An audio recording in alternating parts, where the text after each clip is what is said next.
இதுக்கு பேர் தான் ஃப்ரூட்ஸ். ஃப்ரூட்ஸ் தானே. ஃப்ரூட்ஸ்க்கு இன்னொரு பேர் தமிழில் என்ன? கரெக்டாக கண்டுபிடிச்சிட்டிங்களே, பழங்கள். ஹிந்தியில் ப்ளூ. சரி, இது என்ன பழம்?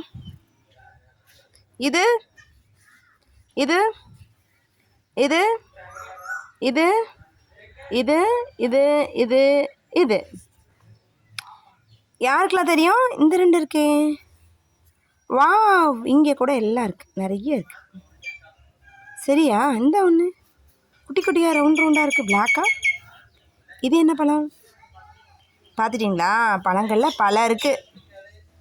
பழங்கள் தின்ன பழகுவோம். அம்மா யாராவது ஸ்நாக்ஸ் கொடுத்தாங்கன்னா, அம்மா எனக்கு இந்த ஸ்நாக்ஸ் வேணும் அந்த ஸ்நாக்ஸ் வேணும்னு அடம் பிடிக்கிறீங்கள, அதெல்லாம் மாற்றி என்ன கேளுங்க, அம்மா எங்களுக்கு டெய்லி ஃப்ரூட்ஸ் வேணும்னு கேளுங்க. சரியா? வீட்டில் கண்டிஷன் போடுறீங்க, ஓட்டு போடுறதுலேருந்து, சமைக்கிறதுலேருந்து, ஸ்கூலுக்கு நம்ம போடுற ட்ரெஸ்ஸுலேருந்து, ஸ்கூலுக்கு என்ன மாதிரி போகணுங்கிறதுலேருந்து எல்லாத்துலேயும் சொல்கிறீங்கல்ல, அதே மாதிரி அம்மா கிட்ட எனக்கு ஃப்ரூட்ஸ் தான் வேணும்னு நீங்கள் அடம் பிடிக்கணும். பிடிப்பீங்களா இல்லையா? சொல்லுங்கள். சொல்லாமா? பாருங்கள். பழங்கள் தின்ன பழகுவோம், பகிர்ந்து தின்ன பழகுவோம். பழங்கள் தின்ன பழகுவோம், பகிர்ந்து தின்ன பழகுவோம். பச்சை நிற கொய்யா கடிச்சு கடிச்சு தின்னலாம். பச்சை நிற கொய்யா கடிச்சு கடிச்சு தின்னலாம். மஞ்சள் நிற மாம்பழம், மஞ்சள் நிற மாம்பழம். கரெக்டாக கை வச்சுருக்கணும்னு பார்த்து சொல்லணும். தப்பாக சொல்லணும், அது கரெக்டாக சொல்லணும். நீங்கள் அப்சர்வேஷன் கரெக்டாக இருக்கணும்.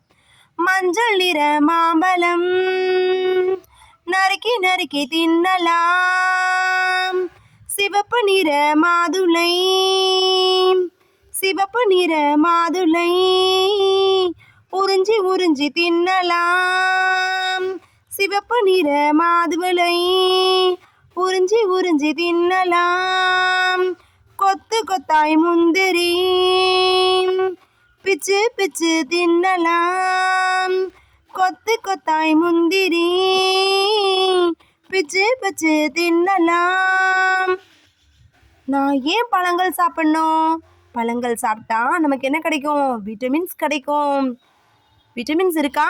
வெஜிடபிள்ஸில் இருக்குது, மினரல்ஸில் இருக்குது. வெஜிடபிள்ஸ் அண்ட் ஃப்ரூட்ஸில் தான் என்ன இருக்குது? விட்டமின்ஸ் அண்ட் மினரல்ஸ் நிறைய இருக்குது. அதனால் என்ன பண்ணுங்கள், ஃப்ரூட்ஸ் அவாய்ட் பண்ணாமல் டெய்லி அம்மாக்கிட்ட கேட்டு சமத்து குட்டிங்களா டெய்லி ஒரு ஃப்ரூட்ஸ் சாப்பிட்லாமா? பார்த்தீங்களா? பனானா எல்லோ கலரில் இருக்கா? இந்த பனானாவோட மெயின் முக்கியத்துவம் என்ன? நெக்ஸ்ட் கிளாஸில் நீங்கள் சொல்லணும் ஒவ்வொரு ஃப்ரூட் பற்றியும். இந்த ஒரு ஃப்ரூட் செஷனில் உங்கள் ஸ்கூலில் உங்கள் மிஸ்ஸு கிளாஸ் எடுப்பாங்கல்ல, மிஸ்ட்டை வந்து சயின்ஸ் டீச்சரை கேட்கணும், மிஸ் இந்த ஃப்ரூட் சாப்பிட்டா என்ன நியூட்ரியன்ட் இருக்குது, இந்த ஃப்ரூட்டில் என்ன நியூட்ரியன்ட் இருக்குது, இந்த ஃப்ரூட் என்ன நியூட்ரியன்ட் இருக்குது, இந்த ஃப்ரூட்ஸ்லாம் சாப்பிடும்போது எதெல்லாம் தோலோடு சாப்பிட்டா நல்லது, தோல் இல்லாமல் எந்தெந்த ஃப்ரூட்ஸ்லாம் சாப்பிட்லாம், தோலோடு சாப்பிட்டா ஃப்ரூட்ஸில் என்ன கிடைக்கும், தோல் இல்லாமல் சாப்பிட்டா என்ன கிடைக்கும், கேள்வி கேட்பீங்களா? கொஸ்டின் கேட்குற ஸ்டூடெண்ட் தான் ஸ்மார்ட்டான ஸ்டூடெண்ட். சரியா? அதனால் நிறைய கேள்விகள் கேளுங்க. வாழ்த்துக்கள். இன்னைக்கு நான் சொல்லி கொடுத்த இந்த பாட்டு பிடிச்சிருந்தா லைக் பண்ணுங்கள், ஷேர் பண்ணுங்கள், கமெண்ட் பண்ணுங்கள் அண்ட் சப்ஸ்கிரைப் பண்ணுங்கள்.